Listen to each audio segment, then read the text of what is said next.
Lijepi pozdrav svima! Ovo je prva u nizu od nekoliko lekcija u kojima ćemo pojasniti kvadratne jednadžbe. U ovoj lekciji ćemo reći što je uopće kvadratna jednadžba i pokazat ćemo kako se rješava najosnovniji tip kvadratne jednadžbe, dok u drugim lekcijama idemo na malo složenije kvadratne jednadžbe. Pa kvadratna jednadžba je jednadžba u kojoj se pojavljuje kvadrat nepoznanice. Na primjer, x na kvadrat jednako je 64 je kvadratna jednadžba. Ajmo prvo reći zašto je to uopće jednadžba. Pa kao i inače, jednadžbe imaju neku nepoznanicu, to znači neko slovo koje predstavlja neki broj. Nadalje, u jednadžbi se pojavljuje znak jednako i lijevo i desno od znaka jednakosti imamo nekakve izraze. Riješiti jednadžbu znači pronaći koji broj mogu staviti tu umjesto slova pa da vrijedi jednakost. Znači da tada kad stavim taj broj, rezultat na lijevoj strani bude jednak rezultatu na desnoj. Dakle, ovdje se mi zapravo pitamo koji broj na kvadrat jednako je 64. Znači još jednom, jednadžba je iz svih ovih razloga koje sam sad nabrajala, a kvadratna je zato što imamo kvadrat nepoznanice. Mi smo do sad susretali jednadžbe poput ove, recimo 3x plus 7 jednako je 9, nije bilo kvadrata nepoznanice, već je bio samo x bez ikakvog kvadrata. Takve jednadžbe zovu se linearne jednadžbe. Idemo sad vidjeti kako ćemo riješiti ovu našu kvadratnu jednadžbu. Dakle, kao što sam i malo prije rekla, mi se ovdje pitamo koji broj na kvadrat daje 64. Pa vjerujem da znate, to je broj 8. 8 na kvadrat je 64. Kako ću to onda zapisati? Da je broj 8 rješenje, pa napisat ću da je x jednak 8. Da li postoji još neki broj koji na kvadrat daje 64? Pa postoji. Koji je to? To je minus 8. Znači kad idem kvadrirati minus 8, kao prvo zato što kvadriram negativan broj moram staviti zagradu. Piše znači kvadriraj taj broj. Znači ako kvadriram minus 8 on ide u zagradu. I sad minus na kvadrat daje plus, a 8 na kvadrat je 64. Dakle i broj minus 8 kad ga kvadriram daje 64. Pa onda vrijedi da je znači rješenje i broj minus 8.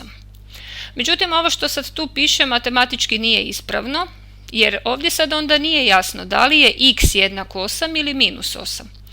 A ako imamo dva rješenja, onda bi morale biti dvije različite oznake, a ne samo x i gore i dolje.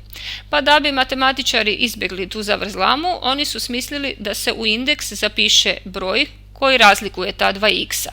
Dakle, indeks je kad pokraj slova ovako dolje, malo niže, napišete brojčić koji je manji od ovog x. Znači piše se x i dolje desno mala jedinica i to čitamo x1, a ovaj drugi je x2. Znači rješenja su x1 jednako je 8 i x2 jednako je minus 8. Dakle kad imamo dva rješenja onda ne pišemo x i gore i dolje, nego dodajte te indekse 1 i 2. Dakle time je ova jednadžba riješena. Ovo su rješenja.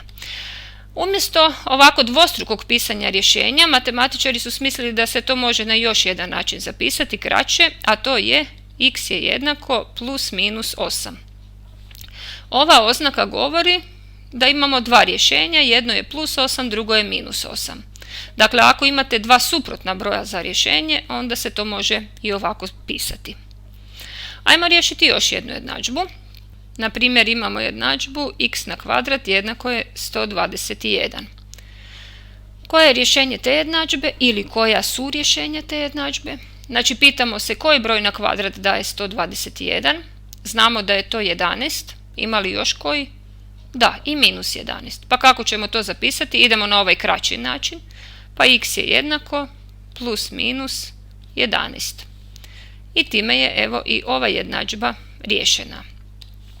Što ako imamo jednadžbu x na kvadrat jednako je 324, koja će biti rješenja te jednadžbe? Znači pitamo se koji broj na kvadrat je 324, znamo da 18 kvadriran da je 324, a isto tako i minus 18, znači rješenje je plus minus 18, odnosno rješenja su plus i minus 18. Onda dalje, imamo jednadžbu, možemo koristiti slovo a umjesto x-a, na primjer a na kvadrat jednako je 49. Koja su tu rješenja? Znači koji broj na kvadrat daje 49? To su 7 i minus 7, ali rješenja su sad a ne x. Znači a je jednako plus minus 7. Dakle, opet uobičajeni zapis. A koje će biti rješenje ove jednadžbe? X na kvadrat jednako je minus 25. Znači, pitamo se koji broj na kvadrat daje minus 25. Pa odgovor je da niti jedan broj na kvadrat ne daje minus 25. Znamo da 5 na kvadrat daje pozitivan 25. Minus 5 na kvadrat daje isto pozitivan 25. A niti jedan broj na kvadrat ne daje minus 25. Meni učenici na to znaju reći, pa zapišite ovo bez zagrade. Napišite to ovako i evo sad će vam ispasti minus 25. To je istina. Ali ako ja ovo napišem bez zagrade, to zapravo znači da ja rješavam jednadžbu minus x na kvadrat jednako je minus 25. Znači to bi bila ta jednadžba, a to nije gornja jednadžba. Znači nema zapisivanja bez zagrade jer tu piše kvadriraj neki broj, a ne još i minus da dopisuješ ispred cijelog izraza. Znači kvadriraj neki broj. Ovo nije kvadriranje samo nekog broja. Ovo je kvadriranje broja 5 i još minus ispred. Znači to nije ova početna jednadžba, već ova druga. A ova nije bila zadana nego ova. Znači imamo li broj koji na kvadrat daje minus 25? Ne, nemamo. Taj broj ne postoji, a to znači da onda ovakva jednadžba nema rješenja. Znači ovdje možemo napisati da jednadžba nema rješenja. Ovo ću pobrisati što sam pisala dodatno. Još jedan primjer takav. Imamo jednadžbu x na kvadrat jednako je minus 49. Koja su rješenja ove jednadžbe? Znači pitamo se koji broj na kvadrat daje minus 49, a opet je odgovor da ova jednadžba nema rješenja. Jer nikoji broj na kvadrat ne daje negativan broj. Dakle, kad god imamo x na kvadrat jednako neki negativan broj, takva jednadžba nema rješenja. I evo zadnja jednadžba koju rješavamo je x na kvadrat jednako 0. Koja su rješenja ove jednadžbe? Znači koji broj na kvadrat daje 0? Pa to je broj 0. Znači rješenje je x jednako 0.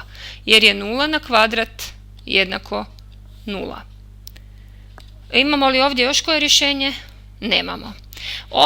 Ovo zadnje je jedini slučaj kad kvadratna jednadžba ima točno jedno rješenje. Znači ako imam x na kvadrat jednako baš 0, onda je samo jedno rješenje. Ako imamo kao u ovim slučajevima da je x na kvadrat jednak nekom pozitivnom broju, onda imamo po dva rješenja, plus i minus. Dva suprotna broja su rješenja. A u ovom slučaju kad je x na kvadrat jednak nekom negativnom broju, onda jednadžba uopće nema rješenja. Znači kvadratna jednadžba može imati ili dva rješenja, ili jedno rješenje, ili niti jedno rješenje. Sad ćemo ići na zadatke za vježbu da vidimo da li smo shvatili. Samo da najavim da ćemo u idućoj lekciji rješavati zadatke poput ovoga, to jest jednadžbe poput ove, recimo x na kvadrat jednako je 10. Znači ovdje se pitamo koji broj na kvadrat jednak je 10. Da li znate koji je to broj? Naravno nije 5, 5 na kvadrat je 25, a ne 10. To ćemo pojasniti u idućoj lekciji i to možete razumjeti jedino ako ste već čuli za korijene i ako ste se dobro upoznali s tom računskom operacijom. No pustimo to za idući put, idemo sad na zadatke za vježbu. Evo, ovo su jednadžbe koje trebate riješiti. Znači predlažem da sad zaustavite video, prepišete ovo na papir, riješite jednadžbe, a onda pokrenite video i provjerite svoja rješenja. Ajmo, zaustavite video sad. I evo nam rješenja. Nadam se da je sve bilo točno i lijepi pozdrav svima.